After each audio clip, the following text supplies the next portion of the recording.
Ever seen a human beg for mercy? No, me neither, Commander K sneered as he addressed the assembly. The Galactic Council chamber buzzed with tension as the various species gathered, eyeing each other nervously. K's 7-foot frame dominated the center, his scaled fists clenched as he paced. Humans are weak, he continued, his voice dripping with contempt. They haven't participated in a single galactic conflict in over a millennium. They hide behind their diplomacy and their fragile alliances, too scared to stand on their own two legs.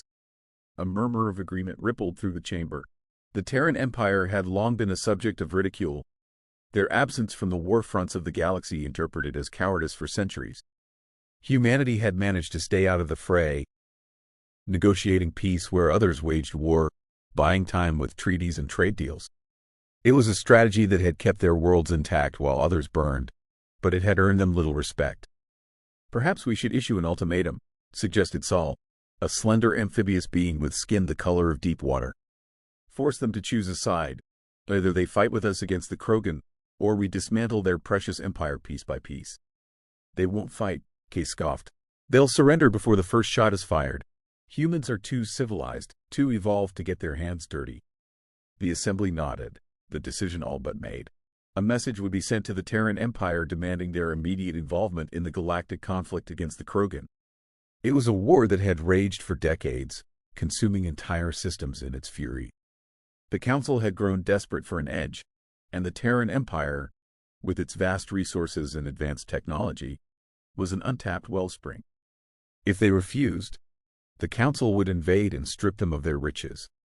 But what the Galactic Council had failed to understand, what they could not have known, was that humanity's peace was not born from fear. It was a carefully maintained facade, a delicate balance that had kept the true nature of the Terran Empire hidden for centuries. The humans had not forgotten how to wage war, they had simply chosen not to, believing that their survival depended on it. The message was sent, broadcasted across the galaxy on every frequency, in every language known to the Council. It reached Terra Prime within hours, its tone dripping with thinly veiled threats and condescension. 2 days later, the Council received a response. The message was short, almost disappointingly so. 3 simple words: we accept. Prepare. There was no additional context, no conditions, no negotiations, just a promise that the Terran Empire would join the war effort. Commander K stared at the message, his confidence faltering for the first time. What is this? He growled, his eyes narrowing at the screen. This isn't the response of a frightened species. Sty shifted uneasily beside him. Perhaps they intend to offer support from a distance, providing resources but not soldiers. K shook his head. No, the message is clear. They're joining the war. But why so suddenly? Why so casually? The Council members exchanged nervous glances, the earlier bravado evaporating in the face of this unexpected development. Humanity's response had been far too calm, far too measured. It was not the reaction of a species reluctantly dragged into conflict. It was the response of a species that had been waiting for an excuse. What do we know about their military? Kay demanded, turning to his aides. What are we up against? One of his officers, a squat insectoid being named Vil, fidgeted nervously. The Terran Empire has been notoriously secretive about its military capabilities. We have estimates based on trade records and technological exports, but... Estimates? Kay interrupted, his voice rising in anger. What do we have on their actual forces? Very little, sir, Vil admitted. Their fleet is large, but it's been engaged primarily in exploration and trade protection. They haven't fought a major war in over 1,000 years. Their soldiers are rumored to be well trained, but again, we have no solid data. Their last recorded engagement was a skirmish with the Drari, which ended in a diplomatic settlement before any real conflict could occur. Kay's frustration mounted. And what of their weapons? Their tactics? Unknown, Vil replied, his mandibles clicking anxiously. The Terran Empire does not share such information, and their dealings with other species have been strictly non-military. The commander slammed his fist down on the console, the force of the blow reverberating through the chamber. Damn it, we're walking into this blind. Sty placed a tentative hand on Kay's arm. Perhaps we should reconsider our approach. Send a delegation to negotiate terms. Ensure that their involvement will be to our advantage. Kay shook his head. No, we've already committed to this course. If we back down, now, we'll appear weak. And weakness is something we cannot afford. not with the Krogan breathing down our necks. The council members reluctantly agreed, though the unease in the room was palpable. The Terran Empire's sudden willingness to engage in war had thrown them off balance. But there was no turning back now. They would meet the humans on the battlefield and secure their assistance by any means necessary. Within days, the council fleet was mobilized, the largest armada ever assembled in the galaxy's history.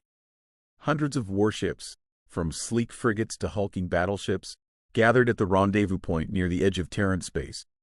The Krogan were a fearsome enemy, their biotechnological weapons and relentless aggression a constant threat. The Council had expected to fight a war of attrition, but with humanity's involvement, they hoped for a swift and decisive victory. As the fleet waited for the Terran forces to arrive, tension ran high. The crews whispered rumors, speculating on what the humans might bring to the table. Some imagined fleets of sleek, advanced starships bristling with unknown weaponry. Others whispered of mysterious superweapons hidden away on Terran worlds, capable of annihilating entire planets. But as the hours passed and no sign of the Terran Empire appeared, doubts began to creep in. "Where are they?" Kay muttered, pacing the bridge of his flagship. "They said they would be here. Perhaps they're planning to rendezvous with us further out," Saul suggested, though his tone was uncertain. Kay was about to reply when an alert flashed across the main console. "Incoming transmission," the communications officer announced. "It's from the Terran Empire." On screen, Kay ordered. The image that appeared was not what anyone had expected. It was not a fleet nor a delegation of human diplomats. It was a single man, clad in a dark uniform, his expression unreadable. He stood in what appeared to be the command center of a warship, though the design was unlike any the Council had seen before. "This is Admiral Marcus Reeve of the Terran Empire," the man said, his voice calm and composed. "We are en route to your location. Prepare to receive us." The transmission cut off abruptly, leaving the bridge in stunned silence. Kay stared at the blank screen, his mind racing. There had been no sign of hesitation, no trace of the weakness he had expected from the humans. Admiral Reeve had spoken as if he were already in command of the situation, as if the Council fleet were his to direct. "Something's not right," Kay muttered, more to himself than to anyone else. "They're too confident." Sty, ever the voice of caution, nodded. "We should be prepared for anything, Commander. The humans may have been hiding their true strength from us all along." Kay scowled but said nothing. He couldn't shake the feeling that they were on the brink of something far more dangerous than they had anticipated.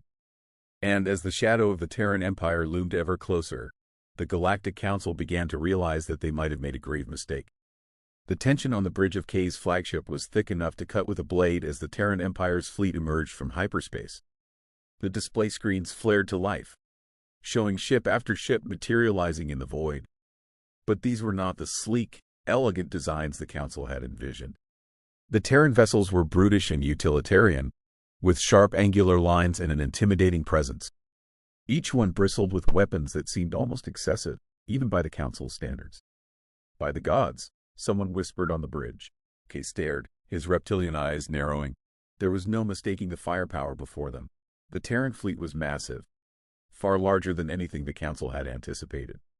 And yet, it wasn't just the sheer number of ships that caused a wave of unease to ripple through the assembled Council officers. It was the way they moved, with precise, synchronized efficiency, like a predator stalking its prey. "Open a channel," Kay ordered, his voice tinged with uncertainty. The screen flickered, and Admiral Reeve's image reappeared. This time, the Admiral was seated in the command chair of his ship, his demeanor as calm as ever. "Commander Kay," Reeve began, inclining his head slightly in a gesture that could have been respect or a mere formality. "The Terran Empire has arrived as promised. We stand ready to engage the Krogan alongside the Galactic Council." Kay's jaw tightened. There was something unsettling about Reeve's composure, as if the Admiral were fully aware of the Council's doubts and didn't care in the slightest. "You brought quite the fleet, Admiral," Kay said, forcing a smile. "It's more than we expected." Reeve's expression didn't change. "The Terran Empire believes in thorough preparation, Commander. We do not enter conflicts lightly." Kay hesitated, unsure how to respond. The Admiral's words were polite, but there was an edge to them, a subtle reminder that humanity was not to be underestimated. "Very well," Kay said finally. "Let's coordinate our forces and prepare for the engagement." Reeve inclined his head again. "As you wish, Commander. I will transmit our battle plans shortly." The screen went dark, leaving Kay and his officers in uneasy silence. For the first time, the commander found himself questioning everything he thought he knew about humanity. And as the Council fleet prepared to face the Krogan, one thought lingered in the back of his mind, a gnawing fear that refused to be silenced. What had they unleashed?